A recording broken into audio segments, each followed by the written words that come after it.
있습니다.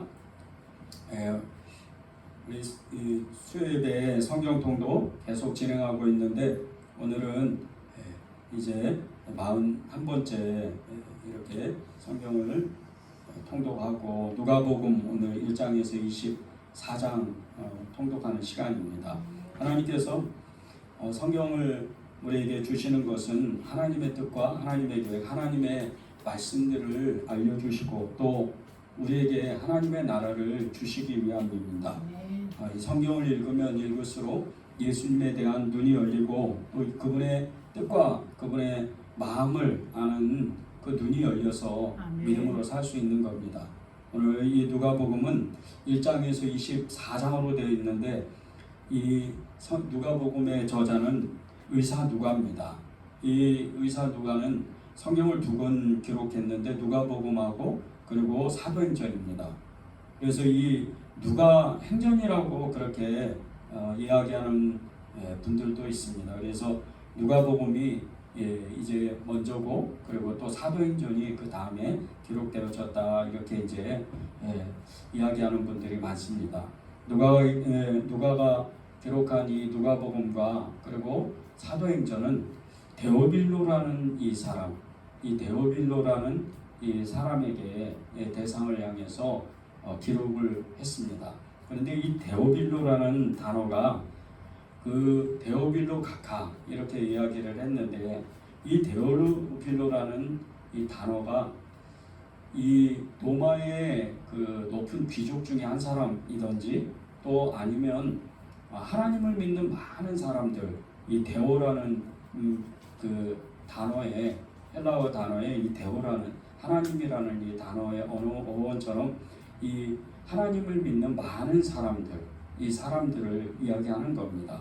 누가복음 1장 3절에 보면 그 모든 일을 근원부터 자세히 살펴 미루어 살핀 나도 데오빌로 각하에게 차례대로 써보는 것이 좋은 줄 알았느니 사도행전 1장 1절에도 데오빌로여 내가 먼저 쓴 글에는 무릇 예수께서 행하시며 가르치시기를 시작하신부터라고 이렇게 이야기를 합니다.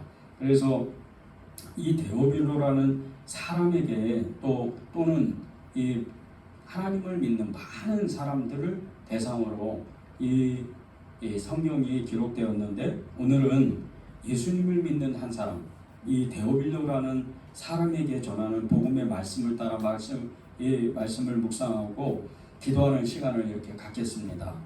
13가지의 기도 제목으로 우리가 말씀을 나눌 텐데 첫 번째는 나 한 사람에게 관심을 가지고 있는 예수님이십니다. 누가복음 1장 1절에서 4절입니다. 우리 중에 이루어진 사실에 대하여 처음부터 목격자와 말씀이 일꾼된 자들이 전하여준 그대로 내력을 저술하려고 붓을 든 사람이 많은지라 그 모든 일을 근원부터 자세히 미루어 살핀 나도 데오빌로 각하에게 차례대로 써보는 것이 좋은 줄로 알았노니 이는 각하가 알고 있는 바를 더 확실하게 하려 함이로라. 초대교회 성도들은 이 성경이 없었습니다. 모세오경의 율법서는 이 초대교회 성경이 아닙니다. 오히려 율법서는 믿음으로 사는데 방해가 되는 그런 율법서죠. 이것을 해라 저것을 해라 이것을 못하면 그 율법에 어긋난다. 그러면서 계속 정죄하는 그리고 또 실제 이 율법서를 가르쳤던 서기관과 또 바리새인들 그리고 사두개인들 대제사장들이죠. 이 율법 교사들은 실제로 자기들은 이 율법을 그렇게 그닥 잘 행하지도 않으면서 굉장히 이렇게 높은 데서 높은 곳에 상석에 올라가서 앉고 그리고 사람들에게 세금을 허탈하고 잘 먹고 잘 사는 그런 사람들입니다. 그러면서 일반 백성들에게는 이거 하지 마라 저거 하지 마라 특별히 안식일 날 계속해서 예수님의 그 사역 가운데에서 논쟁이 벌어졌던 일은 안식일에 사람을 고치고 안식일에 이삭을 잘라먹고 또 안식일에 하지 말아야 되는 일들을 예수님이 했다고 계속 정죄했습니다. 이 율법서는 하나님을 믿는데 그렇게 정말 이렇게 좋은 수단인 너무나 좋은 말씀이면서도 그러면서도 정작 이스라엘 백성들의 어떤 올무와 같이 이스라엘 백성들의 어떤 지금과 같은 그런 이제 말씀이 된 겁니다. 그래서 하나님이 이제 신약 시대의 사람들을 살아가는 모든 믿음의 사람들, 예수님을 믿는 사람들에게 이 예수님이 말씀하신 것과 예수님이 행하셨던 일들을 기록하기 시작을 했습니다. 여러 사람들이 기록을 했는데 이 누가도 오늘 누가복음 1장 1절에서 4절에 말씀한 것처럼 우리 중에 이루어진 사실에 대하여 처음부터 목격자와 말씀이 일꾼된 자들이 전하여준 그대로 내력을 저술하려고 붓을 든 사람이 많았다는 겁니다. 그런데 누가가 그런 사람 중에 한 사람이라는 거예요. 그래서 오늘 누가복음을 기록하고 사도행전을 기록했는데 이 성경을 기록했던 이 목적이 거기 3절에 보면요, 이 모든 일을 근원부터 자세히 미루어 살핀 나도, 이 누가가 데오빌로 각하에게 차례대로 써보는 것이 좋은 줄 알았다 그랬습니다. 하나님은 저와 여러분이 아무리 연약하다 하고 또 아무리 우리가 믿음이 없다 할지라도 이 데오빌로에게 하나님의 말씀을 전하여 준 누가와 같이 저와 여러분에게도 하나님은 오늘 말씀을 가르쳐 주시기를 원하고 또 그것을 깨닫기를 원하시는 겁니다. 오늘 여러분이 이 누가복음을 시작하면서 하나님의 말씀을 우리가 정말 하나님을 알기 위해서 하나님이 나에게 가르쳐 주시는 것을 내가 배우기 위해서 결단하는 시간이 됐고 또 이 말씀이 마치게 되면 우리가 이제 이 누가복음을 마치게 되면 오늘 13번째 기도 제목 또한 성경에 관한 말씀입니다. 그래서 우리가 오늘 하나님이 나에게 관심을 갖고 계신다. 하나님은 나에게 관심을 갖고 계시니까 말씀을 주시고 또 믿음을 주시고 또 하나님이 그 어떻게 이 세상을 살아가야 되는지 그 방법을 성경으로 주신다는 겁니다. 데오빌로라는 사람에게 그렇게 누가가 하나님의 뜻, 하나님의 말씀을 알려주시는 것처럼 말입니다. 여러분이 오늘 하나님이 이 성경을 나에게 가르쳐 주시는 성령님을 따라서 날마다 성경을 읽고 성경을 정말 깨닫고 그 말씀을 순종할 수 있는 여러분이 되기를 바랍니다. 두 번째는 의롭고 경건한 사람에게 임하는 하나님의 말씀이 있다는 겁니다. 의롭고 경건한 사람에게 하나님의 말씀이 임합니다. 누가복음 3장 2절입니다. 안나스와 가야바가 대제사장으로 있을 때에 하나님의 말씀이 빈들에서 샤가랴의 아들 요한에게 임한지라. 말라기 선지자를 통해서 선지자를 끝으로 400년 동안 이스라엘에는 모든 하나님의 말씀이 정말 기가 막힐 정도로 딱 그치는 겁니다. 예언자들은 다시 나타나지 않고 그리고 선지자들이나 하나님이 직접 말씀하시는 경우도 천사도 나타난 적도 없고 아무 말씀이 없으셨어요. 무려 400년 동안이나. 그러니 이 400년 동안 얼마나 이스라엘 백성들이 갈급한 마음이 있고 또 얼마나 많은 정말 하나님에 대한 하나님의 나라에 대한 갈급함이 있겠어요. 그런 중에 400년 만에 정말 빈들에서 정말 혜성과 같이 나타나는 이런 그 세례 요한의 그 하나님의 말씀을 가지고 세례 요한이 하나님의 나라를 선포합니다. 이 하나님의 나라를 선포했던 이 요한이 어떤 사람입니까? 그는 의롭고 경건한 사람이요 그리고 하나님의 나라를 기다리는 사람, 하나님의 나라의 마지막 선지자입니다. 우리가 보통 말라기 선지자를 마지막 구약 때의 선지자라고 다 그렇게 생각을 합니다. 그런데 사실은 이 구약 때의 마지막 선지자는 세례 요한입니다. 세례 요한까지 마지막 선지자가 되는 겁니다. 그리고 그때로부터 천국은 침노하는 자일 것이다. 주님이 말씀하신 것 같이 하나님께서 계속해서 하나님의 말씀을 이제 예수님이 친히 말씀하시기 시작한 겁니다. 그것이 우리에게 하나님의 은혜로 온 거죠.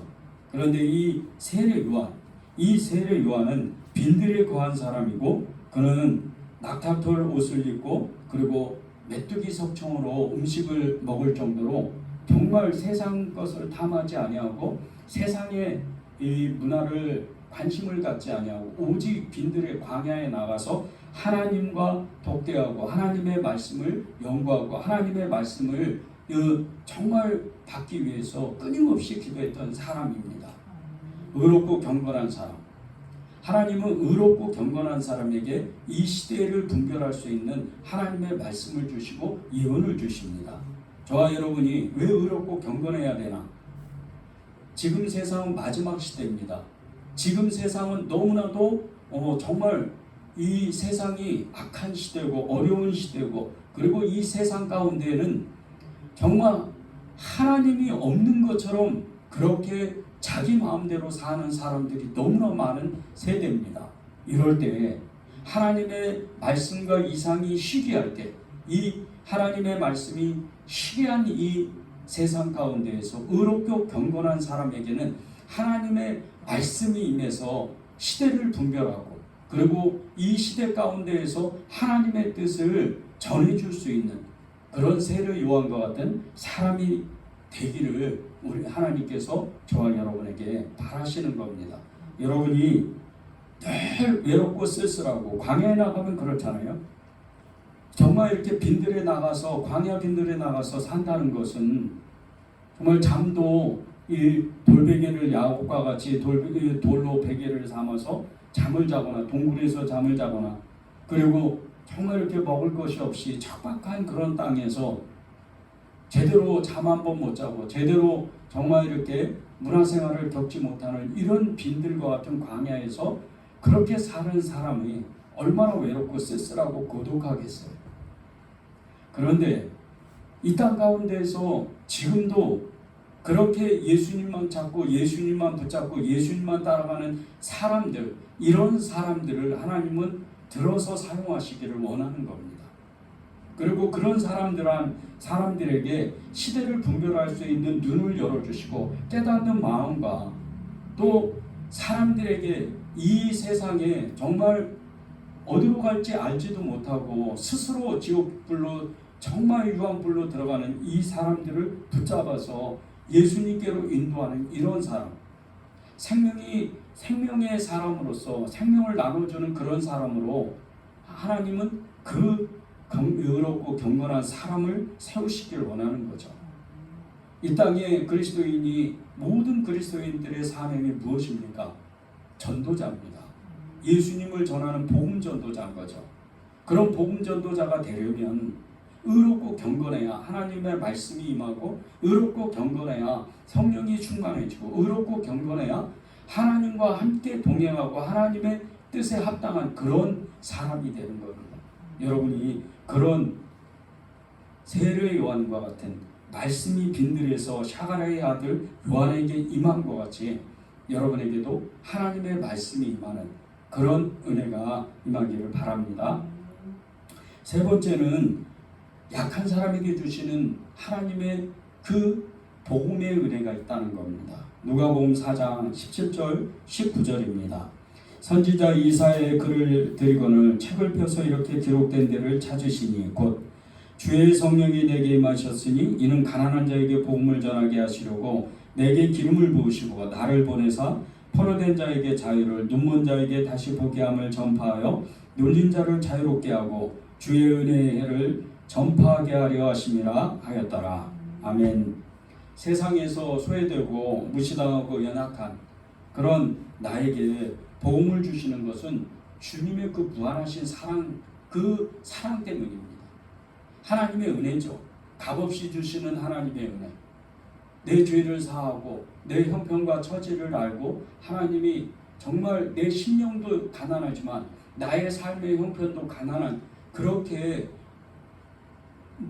가진 재산이 있어서 환경이 좋아서 부자가 아니고 마음에 쓸쓸한 가난한 그런 많은 사람들에게 하나님은 오늘도 복음의 자유를 주시고 그 복음의 생명을 주시려고 저와 여러분에게 예수님은 찾아오셨다는 겁니다. 하나님이 주의 성령으로 말미암아 가난한 자에게 복음을 전하게 하시려고 내게 기름을 부으사 나를 보내사 포로된 자에게 자유를, 눈먼 자에게 다시 보게 함을 전파하며 눌린 자에게 자유롭게, 눌린 자를 자유롭게 하신다 했습니다. 여러분에게 정말 내 마음이 쓸쓸하고 가난하고 내 마음이 정말 외롭고 고독하게 될 때, 그때 주님은 끊임없이 나를 찾아오신다. 주님은 나에게 함께 하신다. 그 복음을 잊지 마십시오. 그리고 여러분이 정말 마음 가운데 눈먼 자에게 정말 하나님을 알고 싶고 하나님을 더 배우고 싶고 하나님의 나라를 정말 눈뜨고 싶은데, 그것을 보고 싶은데, 그 갈망에 눈먼 사람처럼 너무나 정말 이렇게 내가 깨닫지 못하고 내가 정말 답답할 정도로 그런 마음이 있는 여러분에게도 하나님이 찾아오셔서 오늘도 여러분에게 그 눈을 여신다는 거예요. 여러분의 그 마음의 눈을 열고 여러분의 그 믿음의 눈을 열고 하나님을 보게 하고 또 하나님의 나라를 취하게 될 수 있도록 하나님이 여러분에게 찾아오신다는 거예요. 그 복음은 하나님께서 여러분에게 환경에 눌리고 그리고 상황에 눌리고 돈에 눌리고 세상에 눌리고 문화에 눌리고 그 모든 것에 눌려있는 여러분을 자유케 하는 하나님의 복음입니다. 예수님이 첫 복음을 선포하실 때 회개하라 천국이 가까웠다, 그렇게 복음을 전하시고 광야에 나가셔서 이제 마을들을 다니시면서 하나님의 나라의 복음을 전하며 많은 병자들과 귀신 들린 자들을 쫓아내셨어요. 귀신에 눌리고 세상에 눌리고 병에 눌려있는 이런 죄에 눌려있는 많은 사람들을 자유하게 하신 거죠. 그리고 나서 이제 예수님께서 회당에, 이제 유대인의 회당에 처음으로 들어가셨는데, 이 유대인의 회당에 처음으로 들어가셨던 동네가 가브나움입니다. 예수님이 사셨던 동네죠. 이 동네를 들어가서 복음을 전하는데 두루마기의 그 이사야의 그 예언서를 쭉 펼치시고 말씀을 전하실 때 이 누가복음 4장 17절에서 19절의 말씀을 선포하시면서 이 말씀이 오늘 너희 귀에 응하였다, 이렇게 말씀합니다. 여러분에게 하나님은 하나님의 말씀이 귀에 응하기를 바라십니다. 그것은 그 말씀을 받아들이고 믿기만 한다면 하나님은 여러분에게 하나님의 말할 수 없는 하나님의 그 나라의 모든 비밀을 알게 하십니다. 여러분에게 오늘 약한 자에게 주시는 이 하나님의 은혜의 복음, 이것을 그대로 있는 그대로 내가 아멘하고 받아들일 때 여러분의 그 눈이 열리고 여러분 가운데 하나님의 나라가 더욱더 확장되는 겁니다. 그 믿음이 더욱더 상승되는 거죠. 그런 은혜가 여러분에게 임하기를 바랍니다. 네 번째는 나의 어려운 형편도 살피시는 하나님이 계시다는 거예요. 나와 함께 계시다는 겁니다. 누가복음 7장 11절에서 15절입니다. 그 후에 예수께서 나인이라는 성으로 가실새 제자와 많은 무리가 동행하더니 성문에 가까이 이르실 때 사람들이 한 죽은 자를 메고 나오니 이는 한 어머니의 독자요 그의 어머니는 가브라. 그 성의 많은 사람도 그와 함께 나오거늘 주께서 가브를 보시고 불쌍히 여기사 울지 말라 하시고 가까이 가서 그 관에 손을 대시니 맨 자들이 섰는지라. 예수께서 이르시되 청년아 내가 내게 말하노니 일어나라 하시매 죽었던 자가 일어나 앉고 말도 하거늘 예수께서 그를 어머니에게 주시니. 나인이란 성에 이제 예수님께서 그 나인이란 성에 들어가실 때 그 성으로 들어가는 그 입구에서 많은 사람의 한 일단의 무리들이 그 성 바깥쪽으로 이렇게 나오는 겁니다. 그런데 그 무리들은 다른 어떤 행렬이 아니고 장례 행렬이었어요. 이 관을 메고 죽은 사람의 관을 메고 사람들이 앞서고 그리고 그 뒤따라서 그 어머니가 이제 과부된 어머니가 그 울면서 뒤따르는데 그 마을 사람들, 이 가족을 사랑했던, 이 가부를 사랑하고 그 아들을 사랑했던 많은 사람들이 뒤따르면서 슬픔에 겨워서 그 장례 행렬을 따라오는 겁니다. 유대 사회에서는 이 가부의 아들이 죽었다는 것, 이것은 가부에게는 곧 죽음을 의미한다는 뜻입니다. 유대 사회는 가부장적인 사회입니다. 이 가부장적인 사회에서 아들도 없고 남편도 없고 이 가부는 할 것이 없습니다. 빌어먹든지 아니면 정말 어디 가서 누구 종이 되든지 다른 집에 가서 종이 되든지 그 두 가지밖에 없습니다. 그런데 이 과부가 얼마나 슬픔에 겨웠겠어요. 자신의 비참한 삶도 그렇지만 정말 자신의 생명과 같은 아들이 죽었다는 것을 그 슬픔이 얼마나 크겠어요. 하나님이 이 과부를 너무나도 사랑하셨다는 거예요. 예수님이 이 나인이라는 성으로 들어가시면서 일부러 그 장례 행렬의 무리들을 마주대하고 그 장례 행렬을 멈추게 합니다. 그리고 아무 얘기를 안 하시고 그 과부의 그 장례 행렬들 가운데 가까이 가서 그 관에 손을 대십니다. 그 손을 대시자마자 맹자들이 그 자리에 서서 쓰고 예수님께서 바로 어떠한 말씀도 안 하시고 청년아 내가 네게 이르노니 내가 네게 말하노니 일어나라 이렇게 얘기를 하십니다. 그러니까 바로 하나님의 예수님께서 말씀하시니까 이 청년이 바로 일어나 살아나는 거예요. 그리고 이 죽었던 청년이 말도 하고 앉아서 사람들을 쳐다보는 거예요. 예수님께서 이 살아난 청년을 그 어머니 과부에게 줍니다. 건네주는 거죠. 무엇을 말하는 겁니까?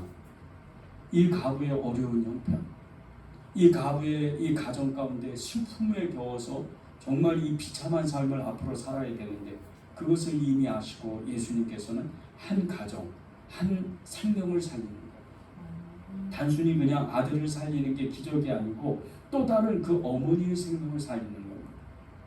많은 사람들이 이 광경을 보고 예수님을 많은 사람들이 따라갔을 텐데 그 따라갔던 이유 중에 하나가 예수님의 사랑이 얼마나 큰지 그 기적도 기적이거니와 정말 이 과부의 형편을 알고 이 가정의 형편을 살피시는 이 예수님의 사랑은 도대체 무엇인가?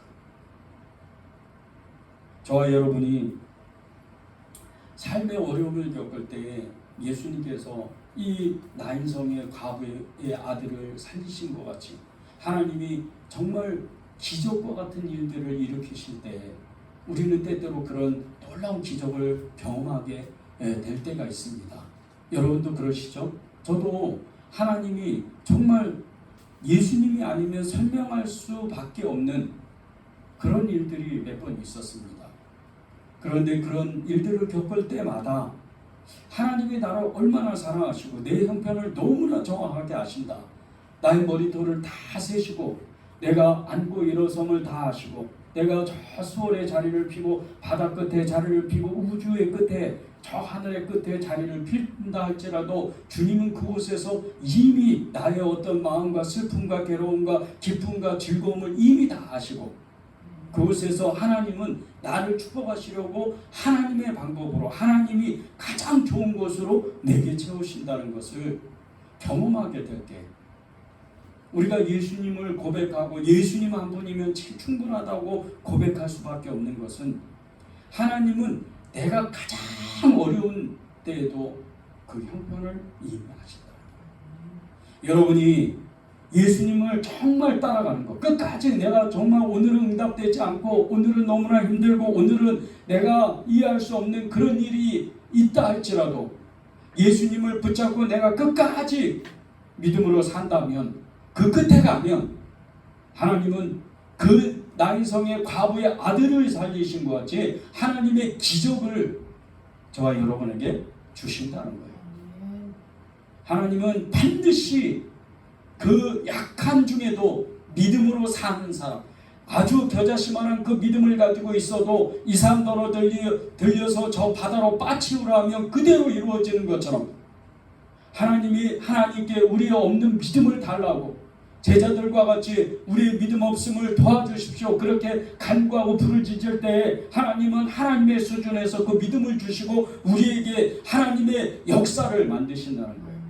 여러분이 그런 믿음을 하나님께 고백하시기를 바랍니다. 다섯 번째는 우리 자신의 죄를 온전히 깨닫는 사람은 주님은 더욱더 많은 사랑을 주신다는 거예요.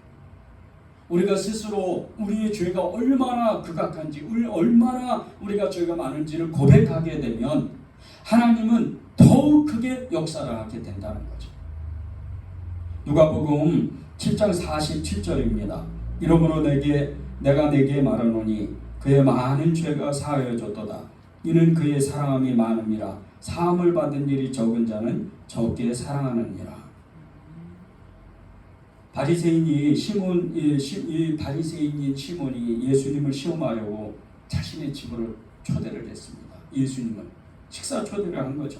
그때 그 동네에 한 죄인이었던 여인이 예수님이 시몬의 집에 오셨다는 것을 이야기를 듣고 즉시로 달려와서 아무 얘기를 안 해요. 동네의 사람들도 가득 그 집에 가득하고 그 시몬의 그 집 안에 정말 이렇게 내빈들만 들어가야 되는 그런 장소에 정말 창피를 무릅쓰고 어떻게 보면 두드러 맞을 수도 있는데 이 여인이 그 모든 군중을 뚫고 예수님이 계신 그 곳에 달려가서 아무 얘기도 없이 예수님의 발을 눈물로 닦고 자기 머리털로 그 예수님의 발을 씻기면서 향유를 부어서 그 예수님의 발을 깨끗하게 닦는 거예요. 하염없이 눈물을 흘리는 거예요. 이것을 보고 바리새인인 이 시몬이 자기 동네에 사는 이 여인이 죄인인 것을 아는 거예요. 그러면 예수님이 그렇게 능력이 많으신 예수님이 이 여자가 죄인인 것을 알 텐데 왜 이 죄인이 예수님의 발을 닦는 것을 허락하실까? 의아하게 생각을 하는 거예요. 그리고 그 마음 가운데 판단하는 마음이 있는 거예요. 그 마음을 아신 예수님께서 이 시몬에게 이렇게 이야기를 합니다. 500데나리온의 그 빚을 진 사람과 50데나리온의 빚을 진 사람 중에 둘 다 탕감을 받았는데 어떤 사람이 더 고마워하겠느냐? 시몬이 그거는 어린아이 삼척동자도 다 물어봐도 아는 거죠. 시몬이 바로 대답하기를 500데나리온 빚진 자, 많이 빚진 자가 더 고마워할 것입니다. 그 얘기를 하는데 예수님이 이렇게 얘기를 하시는 거예요. 네가 나를 너희 집에 이렇게 초청할 때 발을 씻을 물도 주지 아니하고 너는 내게 입맞추지도 않았지만 이 여인은 오자마자 자기 눈물로 내 발을 씻기고 예수님의 발을 씻기고 그리고 향유로 그 발을 깨끗하게 하고 자기 머리털로 하염없는 그 눈물로 닦았다.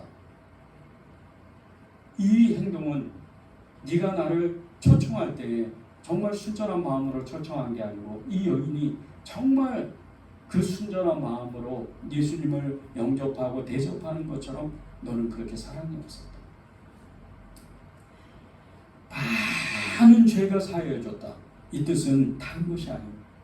많은 사랑을 가지고 있는 사람이 그 죄를 더 정말 용서받고 그리고 많은 죄를 사함을 받은 사람이 더 많이 사랑한다는 뜻입니다.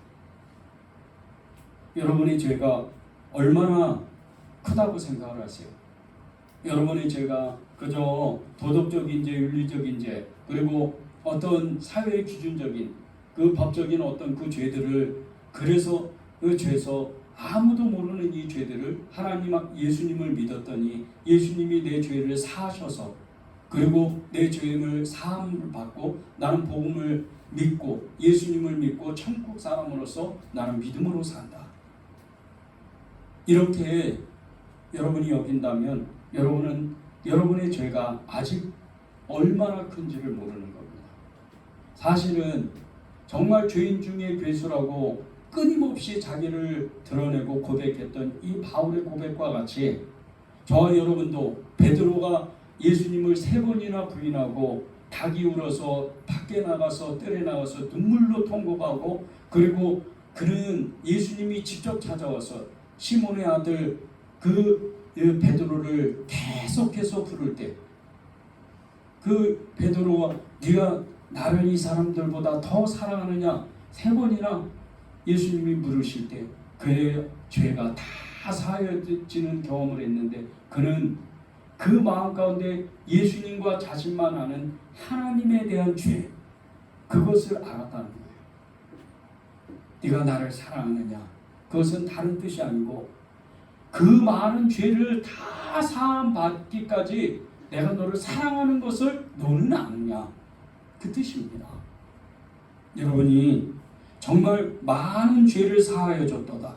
그의 많은 죄가 사하여 줬는데 그 사랑함이 크다는 하나님의 말씀과 같이 사함을 받은 것이 적은 사람은 적게 사랑할 수밖에 없다는 거예요. 우리가 예수님을 온전히 따라가고 예수님을 믿고 하나님의 나라에 일을 하고 전도자로서 복음을 증거하는 사람으로서 이 땅 가운데 살아가게 될 때 힘이 없어서 능력이 없어서 환경이 부족해서 환경이 어려워서 복음을 전하지 못하는 게 아니에요. 우리가 사랑할 수 없는 대상들, 사랑하지 못하는 대상들, 우리가 그 사람들이 나를 받아들이지 않아서 사랑하지 못하는 것이 아닙니다. 우리가 죄인인 것을 정확하게 알지 못하니까, 우리가 많은 죄를 사함받았다는 것을 알지 못하니까 하나님 앞에 온전하지가 못하는 겁니다.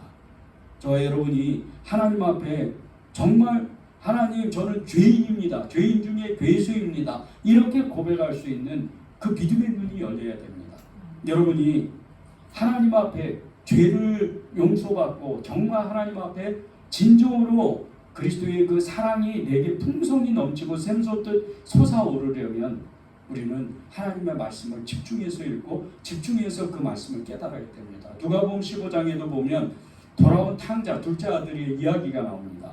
그런데 이 둘째 아들은 하나님의 그 아버지의 사랑을 넘치게도 받았죠. 옷도 막 정말 거짓골인데 상거짓골인데 거기에다가 정말 깨끗한 옷을 입히고 그리고 인장 반지를 끼고 아버지의 반지를 끼워주고 용서의 증표죠. 그리고 살찐 송아지를 잡아서 그가 그 음식을 먹을 때 얼마나 하나님 아버지의 그 자신의 아버지의 사랑을 깊이 깨달았겠어요. 그런데 이 소식을 듣고 첫째 아들은 정말 그 싫어하는 마음을 갖습니다. 하나님의 사랑을 깨달아 아는 것은 이 첫째 아들이 한 가지 실수하는 것은 아버지가 늘 함께 살았다는 거예요. 그러면 이 아버지가 죽으면 그 재산이 누구 거겠어요? 둘째 아들, 돌아온 둘째 아들이 자기 재산을 가지고 이미 가서 다 허랑방탕 썼는데요. 첫째 아들 건 거예요. 아버지가 돌아가시면 첫째 아들 건 거예요. 그런데 아버지의 그 깊은 사랑을 깨닫지 못합니까? 저와 여러분이 왜 복음의 증거고 복음의 믿음의 삶 이런 게 왜 약한 줄 아십니까? 우리와 함께 하시는 예수님의 그 사랑, 십자가의 복음의 능력, 우리의 죄사함의 그 믿음의 역사가 정말 이제 옅어지고 그 얇아졌기 때문에 그렇기 때문에 복음의 능력이 약해지는 거예요. 오늘도 여러분이 자신의 죄, 내 죄를 온전히 깨닫는 그런 하루가 되기를 간절히 바랍니다. 여섯 번째는 세상 욕심으로 살다 보면 잃어버리는 것이 영생입니다. 누가복음 12장 15절에서 21절입니다. 그들에게 이르시되 삼가 모든 탐심을 물리치라. 사람의 생명이 그 소유의 넉넉한 데에 있지 아니하리라 하시고 또 비유로 그들에게 말하여 이르시되 한 부자가 그 밭에 수출이 풍성하며 심중에 생각하여 이르되 내가 곡식 쌓아둘 곳이 없으니 어찌할까 하고 또 이르되 내가 어떻게 하리라. 내 곳간을 넓고 더 크게 짓고 내 모든 곡식과 물건을 거기 쌓아두리라. 또 내가 내 영혼에게 이르되 영혼아 여러 해 쓸 물건을 많이 쌓아두었으니 평안히 쉬고 먹고 마시고 즐거워하자 하리라 하되 하나님은 이르시되 어리석은 자여 오늘 밤에 내 영혼을 도로 찾으리니 그러면 내 준비한 것이 누구의 것이 되겠느냐 하셨으니 자기를 위하여 재물을 쌓아두고 하나님께 대하여 부여하지 못한 자가 이와 같으니라. 예수님은 우리에게 있는 그 탐심, 이 탐심을 빨리 없애려는 거예요. 부자가 탐심이 있는 것도 당연하겠지만 그 부자들이 많은 사람들이 탐심이 있는 사람이 있습니다. 그런데 가난한 사람, 가난하게 사는 사람도 탐심이 있는 사람들이 있습니다. 우리에게는 정말 이 탐심을 빨리 물리쳐야 돼요. 그 15절에 보십시오. 삼가 모든 탐심을 물리쳐라. 사람의 생명이 그 소유에 넉넉한 데 있지 않다고 했습니다. 이 탐심은 예수님을 아는, 하나님을 아는 것에 정말 무서운 걸림돌입니다. 이 누가복음 12장에는요, 하나님과 겸해서 이 재물을 섬길 수가 없다고 했습니다. 한 사람이 두 주인을 섬길 수가 없는데 하나님을 겸해서 돈을 섬길 수가 없다고 했습니다. 돈을 섬기든지 하나님을 섬기든지 둘 중에 하나라는 거죠. 그런데 이 탐심은 끊임없이 하나님도 믿고 돈도 내가 많이 벌고 세상 성공하고 명예를 얻고 그러고자 하는 마음이 강하다는 거예요. 오늘 여러분이 이 부자가 정말 풍성하게 농사를 지어서 고가를 여러 군데 이렇게 만들어가지고 거기에다 곡식단을 계속 쌓아놓고 이제 편안히 살자. 이럴 때 그날 밤에 그 영혼을 데려가시는 하나님이 말씀하시면 그 남아있는 재산은 사실은 아무것도 아니죠. 그 남아있는 자녀들이 가져가든지 동네 사람 친척이 가져가든지 둘 중에 하나겠죠. 우리에게는 정말 돈은 중요한 겁니다. 돈이 있어야 세상을 살고 돈이 있어야 우리가 이 땅에서 정말 최소한의 어떤 먹고 사는 문제, 의식주 이런 문제들을 해결할 수 있죠. 그런데 돈을 쓸데없이 돈에 대한 탐심을 가지면 이것은 하나님이 정말 싫어하시는 겁니다. 이것은 어떻게 보면 죄가 되죠. 탐심은 죄를 낳습니다. 죄는 사망을 낳습니다. 이 사망은 곧 불못으로 들어가는 지옥불입니다. 우리가 하나님 앞에 탐심을 갖지 않도록 돈에 대해서 욕심을 갖지 않도록 끊임없이 하나님 앞에 매달리고 돈과 명예와 성공을 위해서 사는 사람이 아닌 오직 예수님으로 사는 그런 사람으로 여러분이 살기를 바랍니다. 7번째는 하나님 나라에 들어가는 것은 순서가 없다는 겁니다. 누가복음 13장 30절입니다. 보라, 나중된 자로서 먼저 될 자가 있고 먼저 된 자로서 나중될 자도 있느니라 하시더라. 구원받고 하나님 나라에 들어가는 것을 정말 물어본 어떤 사람에게 예수님은 이렇게 말씀하셨어요. 너가 정말 구원받고 싶으면, 너가 영생을 얻고 싶으면 정말 좁은 문으로 들어가기를 힘쓰고 좁은 길로 정말 살아가기를 힘써라. 그렇게 말씀을 하셨어요.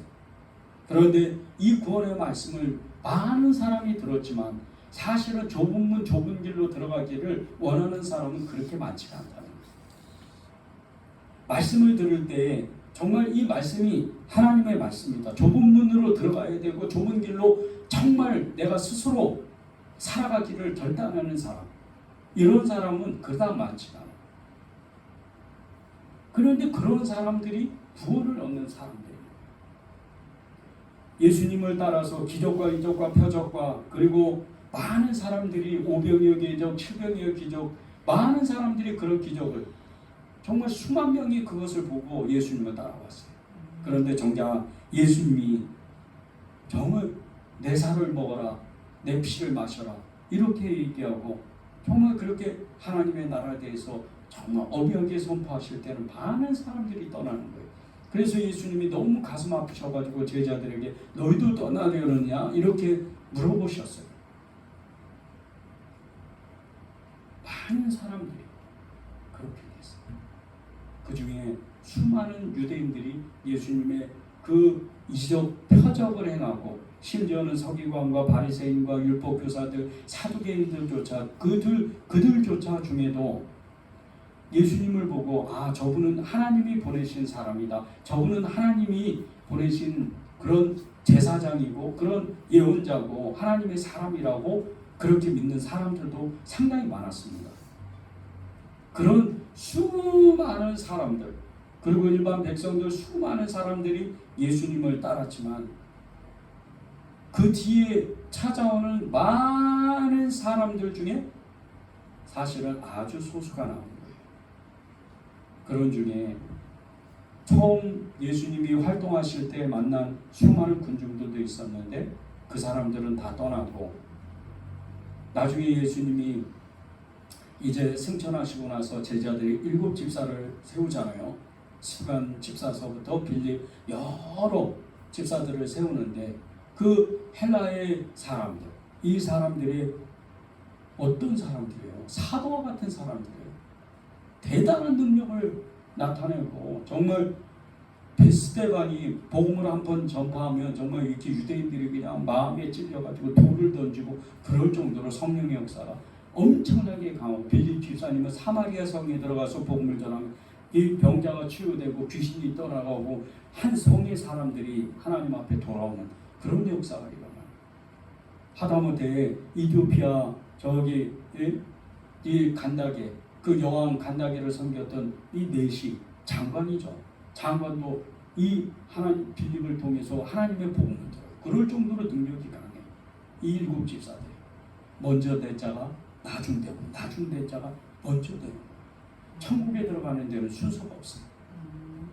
오늘 내가 예수님을 믿었다 하더라도 그 사람이 정말 예수님을 뜨겁게 만나고 예수님을 완전히 믿었다면 우리보다 훨씬 더 빠르게 하나님 앞에 갈 사람이 많다는 거예요. 유대인들 보세요. 사두개인, 바리새인, 율법사들, 그리고 서기관들, 이 사람들이 태어나면서부터 아예 그냥 율법교사도 있고 바리새인도 있고 사두개인도 있어요. 서기관도 있고. 그런 사람들이 이제 어렸을 때부터 얼마나 성경을 많이 공부했겠어요. 하나님에 대해서 모르는 게 없어요. 그런데 예수님을 배척하고 오히려 죽이고 그런 사람들이잖아요. 하나님을 믿었다 하나 하나님을 믿지 않는 거예요. 먼저 된 자가 나중되는 거예요. 나중된 자가 먼저 되는 거예요. 여러분이 하나님의 나라에 대해서 하나님의 말씀을 듣습니다. 예수님에 대해서 들어요. 그런데 여러분이 마음을 활짝 열고 온전히 내가 이 말씀을 받아들이지 않는다면, 여러분이 그 말씀을 믿고 살지 않는다면 먼저 된 자가 나중되고 나중된 자가 먼저 되는 경우가 많다는 거예요. 율법교사들, 서기관과 바리새인들, 그 수많은 서기관들이 하나님을 믿었지만 예수님은 어떻게 말씀하세요? 너희들보다 세리와 창녀들이 하나님 나라에 아브라함의 품에 먼저 가 있겠다고 그랬어요. 형편과 처지를 보면 이 창녀들이나 그리고 정말 이렇게 세리들, 죄인들은 하나님을 믿을 수가 없는 사람들이에요. 죄인이니까. 율법에 의한 죄인이니까. 그런데 그런 사람들이 예수님을 믿으니까 이 사두개인이나 바리새인보다 훨씬 더 먼저 하나님 앞에 가는 거예요. 나중된 자가 먼저 되는 거죠. 우리도 정말 하나님을 온전히 붙잡고 정말 하나님께 끝까지 나아가서 나중된 자가 먼저 되는 그런 역사가 일어나야 됩니다. 8번째는 교만한 자에게는, 교만한 자는 하나님 나라에 들어갈 수가 없다는 거예요. 계속해서 이 말씀은 우리가 성경 통독하면서 정말 이 교만한 사람들에 대한 말씀을 계속 나누고 있어요. 이것은 정말 죽을 때까지, 육신이 끊어질 때까지 우리는 이 교만에 대해서 정말 간구하면 안 됩니다. 누가복음 14장 11절입니다. 무릇 자기를 높이는 자는 낮아지고 자기를 낮추는 자는 높아지리라. 어느 한 사람이 잔치집에 초청을 받아서 그 집에 들어갈 때 처음부터 그냥 이렇게 사람들이 쭉 자리에 앉아 있으니까 다 자기보다 못한 사람 같아요. 그래서 처음부터 그 주인 옆에 앉으려고 그 앞자리로 가서 상석에 앉는 거예요. 그런데 조금 있다가 어떤 사람이 들어오는데 그 마을에서 굉장히 어떤 유지나 그리고 정말 이렇게 관리인 거예요. 그러면 주인이 볼 때 이 사람에게 잘 보여야 되니까 어떻게 해야겠어요? 이쪽으로 오십시오 하고 자기 옆에 있는 사람, 그 별 볼 일 없는 사람을 끌어내서 저 끝쪽 말석에다가 딱 앉히는 거예요. 왜? 사람들이 쭉 앉아 있었으니까. 이 비유는 왜 예수님께서 말씀하셨냐면요, 처음에 초청을 받을 때 일부러 끝자리에 가 있으라는 거예요. 그러면 주인이 이렇게 보고 저 사람이 참 이렇게 귀한 사람인데 저 끝자리에 가 있구나 하고 주인이 불러서 친구여 상석에 올라오세요. 뭐 여기 앉으세요. 내 옆에 앉으세요. 이렇게 요청을 한다는 거예요. 여러분이 왜 자기를 높이지 말고 낮아져야 되는지 이유가 왜 그런지 아십니까? 여러분의 마음이 높아지고 교만해지면 하나님이 여러분을 사용할 수가 없어요. 낮은 사람, 그리고 자기를 낮추는 사람, 겸손한 사람, 이런 사람을 하나님이 사용하는 거예요. 겸손한 사람이 어떤 사람이에요? 낮추는 사람이 어떤 사람이에요? 모든 것을 알고 있으면서 정말 모든 일에 솔선수범하는 모든 일에 다 하나님의 일을 교회 안에서도 그렇게 열심히 일하는 사람이 있습니다. 성경도 잘 알아요. 하나님에 대해서 잘 알아요. 모든 일을 다 하나님의 나라에 대해서 잘 알지만 늘 겸손한 거예요. 형제들에게 그리고 교회 안에서도 늘 겸손한 거예요. 이런 사람은요 하나님의 사용하실 수밖에 없어요. 여러분이 정말 자기를 낮추는 사람, 자기를 낮추면 하나님은 여러분을 높이는 은혜를 주신다. 그런 은혜가 여러분에게 임하기를 바랍니다. 9번째는 작은 일을 소홀히 여기는 사람, 큰 일도 정말 작은 일을 정말 소중히 여기는 사람은 큰 일도 감당할 수 있다는 거예요. 누가복음 16장 10절입니다. 지극히 작은 것에 충성된 자는 큰 것에도 충성되고 지극히 작은 것에 불의한 자는 큰 것에도 불의하니라. 하나님의 일에는요 큰 일과 작은 일이 사실 구분되어 있지 않아요.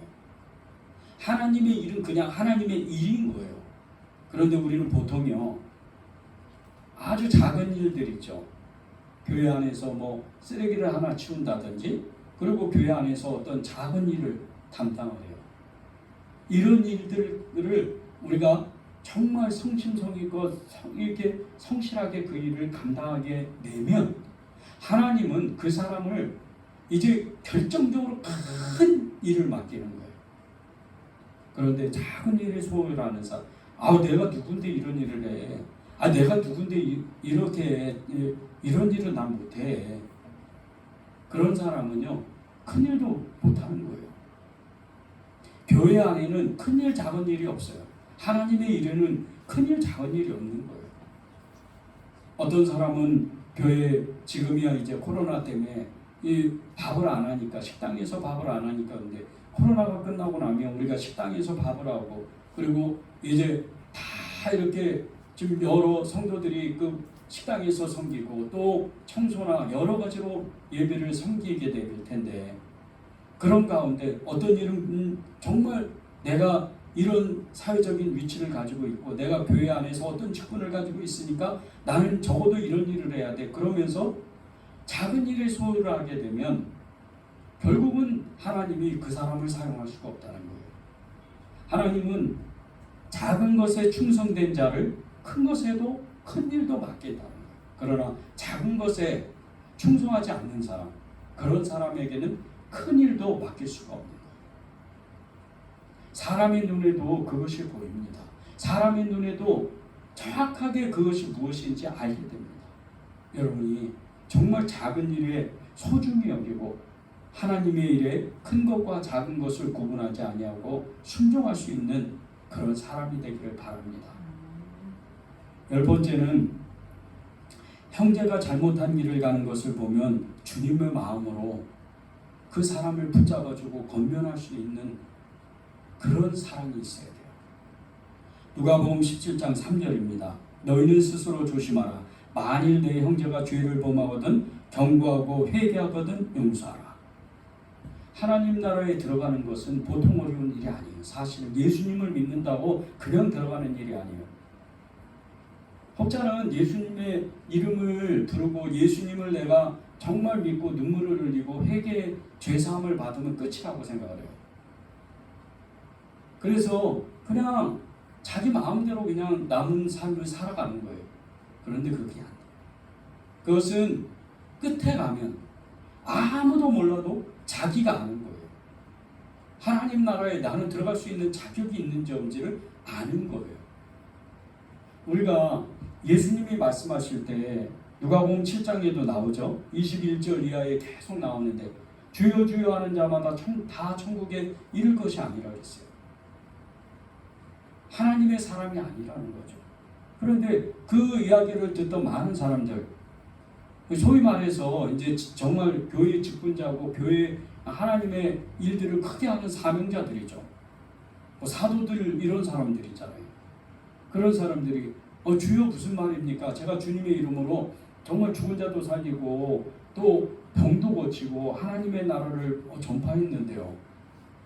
그런데 거기에 예수님이 빠지면 아무것도 아니라는 거예요. 하나님이 왜 여러분에게 정말 하나님의 나라를 왜 들어가기가 어렵다고 그렇게 계속해서 말씀하시는 게, 부자가 이 천국에 들어가기가 낙타가 바늘길을 들어가는 것보다 더 어렵다고 말씀하시는 그 이유는 다른 게 아니에요. 여러분이 정말 이 믿음으로 살아가게 될 때 우리가 마음을 점검하고 하나님의 그 말씀 앞에 정말 어느 것 하나라도 우리가 비껴나가면 우리의 마음이 계속 어떤 것에 올무가 되고 걸림이 되고 끊임없이 믿음이 사라지고 무너지게 됩니다. 그런 모습이 나에게도 있지만 내가 그 모습을 내 형제에게도 볼 수도 있다는 거예요. 그런데 내 형제가 정말 죄를 범하는 그런 모습을 볼 때 내가 이런 얘기를 전해주면 저 사람이 낙심하고 좌절해서 다시는 교회 안 나올 거야. 그러고 그냥 모른 척 해버려요. 아니요. 정말 형제를 사랑하면 기도하고 정말 그 형제를 사랑하는 마음으로 권면해 줘야 돼요. 그가 죄를 돌이키고 그가 회개할 수 있도록 그에게 하나님의 말씀을 전해주는 거예요. 그렇게 하면 안 됩니다. 집사님, 성도님, 그렇게 하면 안 돼요. 하나님의 말씀에 회개하라고 그랬습니다. 회개하고 하나님 앞에 나오십시오. 이렇게 권면해 줘야 되는 거예요. 여러분이 그런 믿음이 있어야 됩니다. 그러기 위해서는 여러분 스스로 정말 스스로 조심하라는 말씀처럼 우리가 스스로 우리의 마음을 점검하고 늘 하나님 앞에 서야 되는 거예요. 그런 은혜가 여러분에게 있기를 바랍니다. 11번째는 마지막 때는 반드시 온다는 거예요. 저와 여러분에게 이 세상 종말도 오지만 우리의 마지막 때도 반드시 때가 되면 온다는 거예요. 누가복음 21장 34절 36절입니다. 너희는 스스로 조심하라. 그렇지 않으면 방탕함과 술 취함과 생활의 염려로 마음이 둔하여지고 뜻밖의 그날이 덕과 같이 너희에게 임하리라. 이날은 온 지구상에 거하는 모든 사람에게 임하리라. 이러므로 너희는 장차 올 이 모든 일을 능히 피하고 인자 앞에 서도록 항상 기도하며 깨어있으라 하시니라. 마지막 멸망, 마지막 심판이 이 모든 35절에 보면요, 이날 온 지구상의 모든 사람에게 임한다는 거예요. 한 사람도 예외도 없어요. 예수님을 믿던 예수님을 믿지 않던 모든 사람에게. 그런데 이 마지막 때 우리는 어떻게 살아야 되겠어요? 34절에 나오죠. 너희는 스스로 조심하라. 그렇지 않으면 방탕함과 술 취함과 생활의 염려로 마음이 둔하여지고 뜻밖의 그날이 덕과 같이 임한다고 합니다.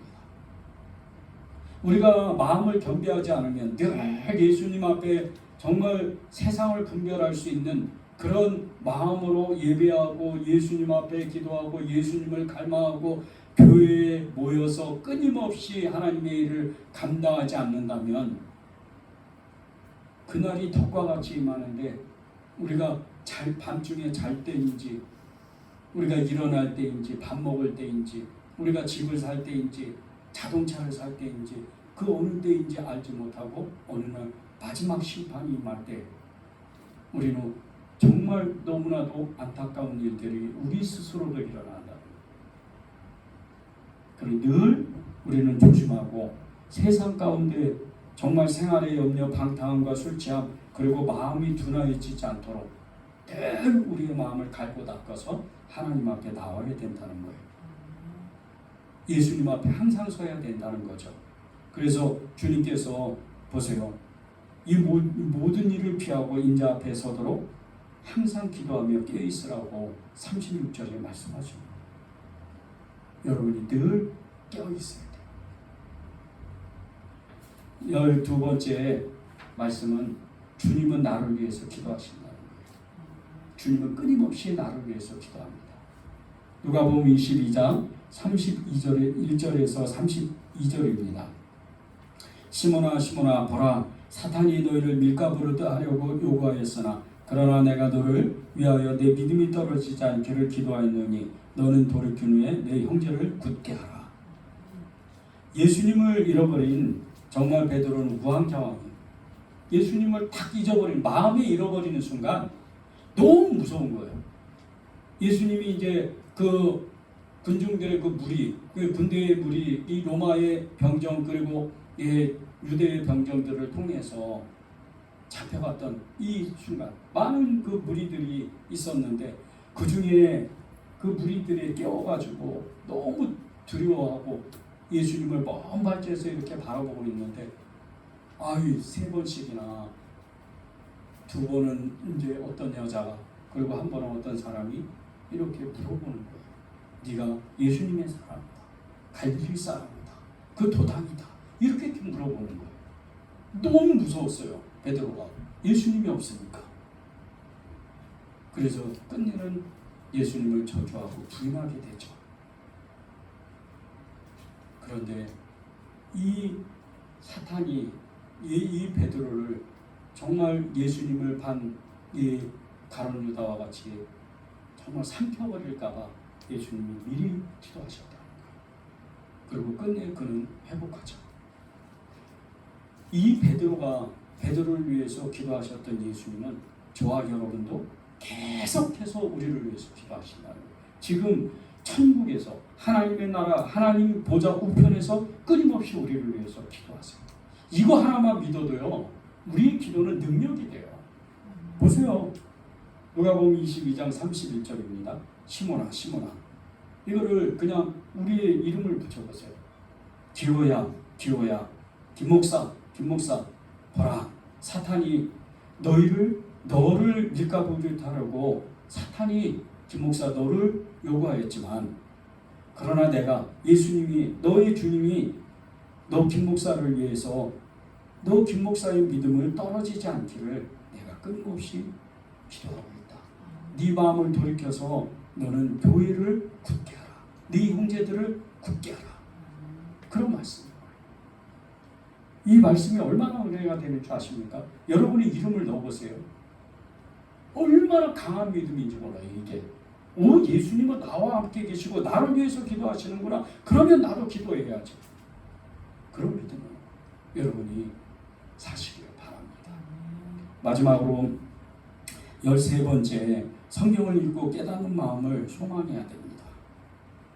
누가복음 24장 32절 45절입니다. 32절입니다.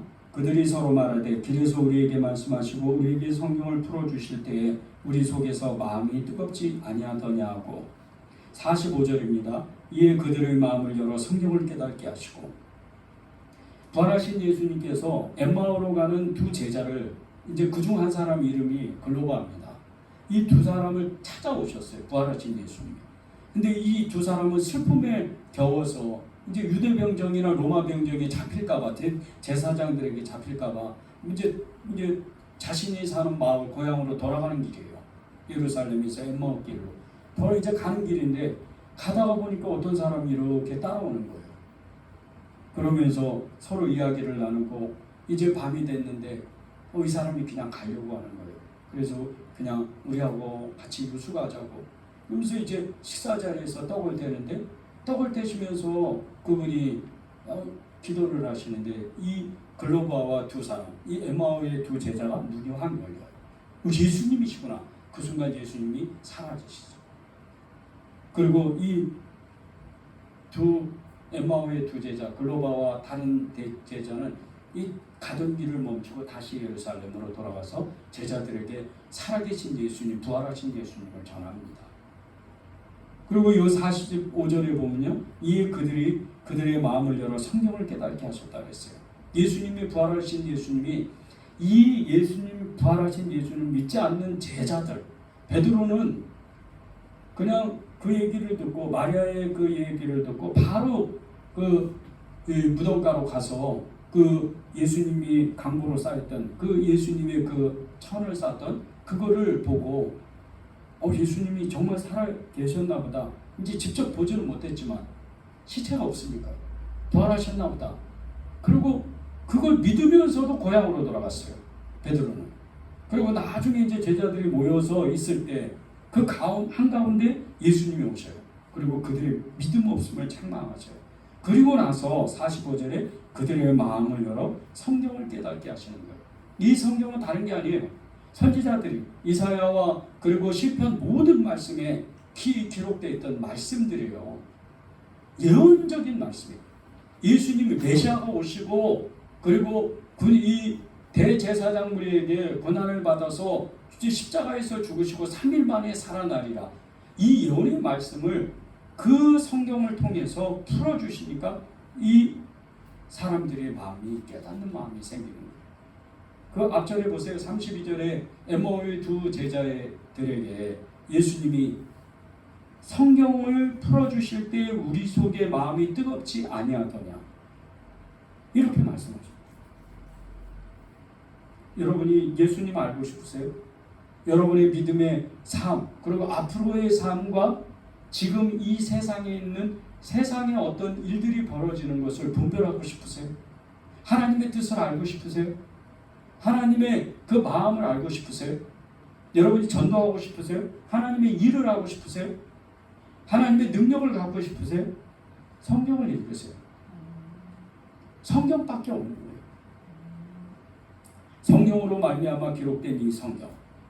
이 성경을 내가 정확하게 읽고 깨달을 때, 내가 그 말씀을 가질 때, 그 말씀을 믿을 때, 여러분이 정말 믿음으로 살 수 있는 거예요. 성경에 있는 모든 것을 여러분이 할 수 있는 그런 믿음의 사람이 되는 겁니다. 여러분이 정말 간절히 여러분에게 권면하고 싶습니다. 성경을 꼭 읽으세요. 제자훈련하고 또 영성 프로그램하고 여러 가지 한국교회는 정말 많은 그 프로그램, 영성 프로그램을 해요. 제자훈련만 해도 대단하잖아요. 한국교회가 이렇게 제자훈련 많이 하는 정말 이렇게 그 교회도 없지만 너무 많아요. 너무 많아. 그런데 왜 한국교회가 안 바뀌죠? 그렇게 많은 세미나도 있고 그렇게 많은 영성 프로그램이 있고 그렇게 많은 정말 성경 프로그램들이 있는데 왜 한국교회가 안 바뀌고 세상이 안 바뀌죠? 말씀을 안 믿으니까 그래요. 제자훈련을 하면 뭐합니까? 말씀을 안 믿는데 말씀을 믿어야 돼요. 성경 세미나 하면 뭐 할 거예요? 말씀을 안 믿는데 그냥 지식이지. 서기관 아니에요? 율법교사 아닙니까? 바리새인 아니에요? 서기관도 대제사장, 사두개인들 아니에요? 그 사람들이 다른 사람들이 아니에요. 성경을 우리보다 더 잘하는 사람들이에요. 그런 사람들이 말씀을 행하지 않으니까 하나님의 역사를 못합니다. 예수님도 안 믿잖아요. 여러분 정말 성경을 읽고 성경을 그대로 살아가기를 결단하십시오. 그런 은혜가 여러분에게 있기를 바랍니다.